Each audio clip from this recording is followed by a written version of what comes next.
Menapak jejak, menjemput cahaya. Perjalanan panjang muslimah muda PUI. Jauh 14 abad yang lalu, sebuah lisan mulia Rasulullah SAW bersabda, dunia adalah perhiasan, dan sebaik-baik perhiasan dunia adalah wanita yang solihah. Hadis riwayat Muslim. Untaian kalimat ini seringkali menyapa telinga kita di ruang-ruang kajian, menjadi pemantik semangat bagi setiap wanita untuk menjadi perhiasan terindah. Namun di tengah zaman yang kian terbuka, menjadi solihah bagi diri sendiri tidaklah cukup. Kita dipanggil untuk tidak hanya menjadi cahaya, namun juga mensolihahkan sesama demi terciptanya lingkungan yang senafas dalam kebaikan. Sebab saat muslimah didaulat sebagai tonggak peradaban, ia harus hadir sebagai pilar yang kokoh, membangun kejayaan umat di tengah dunia. Persatuan umat Islam hadir di bumi pertiwi yang kala itu masih terbelenggu penjajahan, membawa lentera pencerahan dengan dakwah, sosial, dan pendidikan. Ia adalah sebuah muara besar dari dua arus organisasi Islam yang didirikan oleh putra terbaik Jawa Barat. Di Majalengka, berdiri Perikatan Umat Islam di bawah asuhan Kiai Haji Abdul Halim. Bermula pada tahun 1911 dengan nama Majlisul Ilmi, lalu bertransformasi menjadi Hayatul Qulub, hingga pada tahun 1917 tercatat sebagai Persyarikatan Ulama. Beliau tidak hanya membangun kekuatan kaum Adam, namun juga menyemai benih juang bagi kaum Hawa melalui organisasi Fatimiyah. Di Sukabumi, Kiai Haji Ahmad Sanusi mendirikan Persatuan Umat Islam Indonesia yang akarnya bermula dari Al-Ittihadiyatul Islamiyah pada tahun 1931. 6 tahun berselang, pada tahun 1937, beliau mendirikan organisasi sayap Zainabiyah yang dengan penuh cinta dikelola oleh para istri pengurus dan pendiri. Kedua arus besar ini akhirnya berfusi dalam dekapan persaudaraan pada 5 April 1952 dengan nama Persatuan Umat Islam. Dalam derap langkahnya, para muslimah muda bergerak berdampingan dengan para pendahulu dari Fatimiyah dan Zainabiyah hingga akhirnya bersatu dalam wadah wanita PUI. Meski pada tahun 1963 sempat terbentuk Putri PUI sebagai Kawa Chandra di muka di sekolah-sekolah, namun perjalanan sejati muslimah muda terus berlanjut. Era baru tersingkap saat Kiai Haji Ahmad Heriawan terpilih pada Muktamar ke-11 tahun 2004. Bersamanya terpilih pula Kiai Haji Nur Hasan Zaidi sebagai Ketua Pemuda PUI, Ibu Hajah Herliani sebagai Ketua Pemberdayaan Perempuan, dan Ibu Hajah Mimi Husmiati sebagai Ketua Wanita PUI periode 2004 sampai 2009. Perjuangan berlanjut pada Muktamar ke-12 di Jatinangor pada tanggal 25 sampai 27 Desember 2009. Terpilih Kiai Haji Nur Hasan Zaidi sebagai Ketua Umum Dewan Pengurus Pusat PUI. Sayap Pemuda dikomandoi oleh Haji Iman Budiman MAG dengan sosok Ilin Ratna Tiara SPSI sebagai Nahkoda Pemberdayaan Perempuan periode 2009 sampai dengan 2014. Pada Muktamar ke-13 di Palembang tahun 2014 sampai 2019 terpilih Ketua Umum Dewan Pengurus Pusat PUI Kiai Haji Nazar Haris dan Ibu Hajah Dr. Randa Iro Siti Zahro sebagai Ketua Umum Pengurus Pusat Wanita PUI. Di tempat yang sama namun di waktu yang berbeda, dalam Muktamar Pemuda PUI yang ketiga, terpilih Ketua Umum Pengurus Pusat Pemuda PUI Bapak Haji Raizal Arifin SS. Dalam kepengurusan yang dinahkodai oleh Bapak Raizal, pemberdayaan muslimah mulai berganti nama menjadi Pemudi PUI. Pemudi PUI yang awalnya menyatu dalam struktur Pengurus Pusat Pemuda PUI mulai menyiapkan diri untuk mandiri. Di bawah pimpinan Ilin Ratna Tiara SPSI, nama Pemudi PUI disahkan sebagai badan dan semi-otonom pada 30 Maret 2018 di Bandung. Momen bersejarah berlanjut pada 7 Maret 2020 di Bekasi.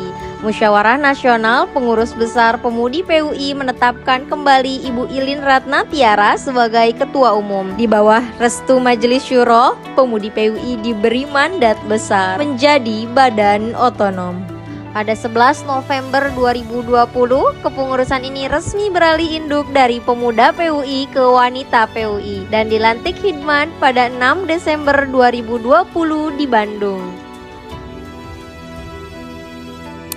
Di tahun 2024, pada tanggal 27 sampai 28 Juli, Pengurus Besar Pemudi menyelenggarakan Musyawarah Nasional pertama di Hotel Narapati, Bandung. Musyawarah Nasional 1 Pengurus Besar Pemudi PUI ini terpilih kembali Ibu Ilin Ratna Tiara MSos untuk menahkodai Pengurus Pusat Pemudi PUI masa periode 2024 sampai 2027. Sejarah besar tidak lahir dari kebetulan. Ia dirajut melalui diskusi, pemikiran, dan ketulusannya. Untuk merumuskan identitas baru yang akan kita sandang, dibentuklah tim ADHOC bergantian nama Pemudi PUI. Sebuah tim yang terdiri dari 6 perwakilan unsur Pemudi PUI dan 2 perwakilan unsur wanita PUI. Melalui pertemuan demi pertemuan, baik secara daring dalam jarak maupun luring dalam tatap muka, mereka mencurahkan energi demi lahirnya sebuah nama yang abadi. Dengan penuh takzim, inilah 8 Sri Kandi yang mengukir sejarah tersebut. Dr. Anda Haja Titin Nisrinati MM selaku Ketua 1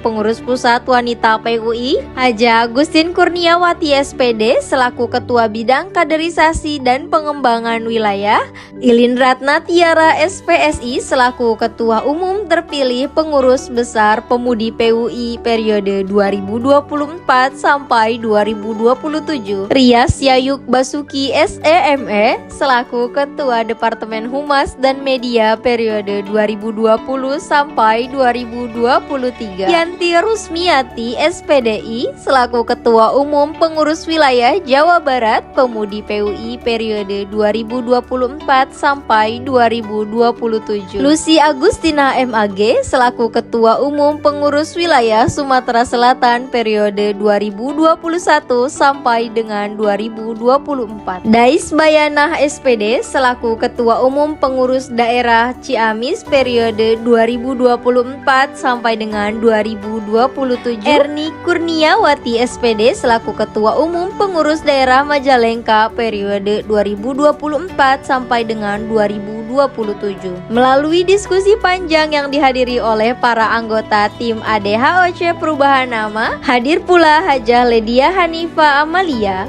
Kiai Haji Iding Baharudin, serta Kiai Haji Nazar Haris pada rapat 12 Oktober 2024 di Bandung. Diusulkanlah 3 nama mulia pengganti Pemudi PUI untuk diusulkan kepada rapat Majelis Syuro, yaitu Sofia, Syabibah, dan Nusaibah. Hingga akhirnya pada 11 Januari 2025, Majelis Syuro memutuskan Pemudi PUI resmi menjadi badan otonom dengan nama Sofia Cahaya Bangsa dan disahkan menjadi organisasi otonom dalam pelantikan dan deklarasi nama Sofia Cahaya Bangsa pada tanggal 23 Februari 2025 di Gedung PUI Jakarta. Dengan identitas baru ini, kami membasuh niat untuk melebarkan sayap lebih luas, terbang lebih tinggi, membawa kemaslahatan yang tak bertepi. Sofia di dalam aksara Arab tertulis sebagai Sofia, sebuah nama yang melambangkan kesucian, kemurnian, dan kejernihan. Ia lahir dari akar kata safa yang menyiratkan ketenangan dan keteguhan kepercayaan. Inilah simbol bagi setiap muslimah yang berhati tulus dengan senantiasa menjaga kesucian niat dalam setiap langkah pengabdian. Dan cahaya bangsa adalah janji kami untuk menjadi penerang, menjadi fajar yang mencerahkan bagi negeri tercinta Indonesia. Harapan kami tertanam kuat pada setiap jiwa yang bernaung di bawah Panji Sofia Cahaya Bangsa. Semoga kita semua tumbuh menjadi pribadi yang berkarakter, menjadi jiwa yang murni, bahu-membahu membangun negeri, dan menjelma cahaya yang membasuh kegelapan bangsa ini. Kami tidak hanya ingin hadir, kami ingin menjadi solusi, menjadi jawaban atas setiap perintihan umat, tidak hanya di pelosok negeri bahkan ke seluruh penjuru bumi. Dengan dedikasi setinggi langit dan kontribusi terbaik, kami persembahkan seluruh khidmat ini untuk agama, untuk bangsa, dan untuk negeri tercinta. Sofia Cahaya Bangsa, murni hatinya, terang langkahnya untuk Indonesia Jaya.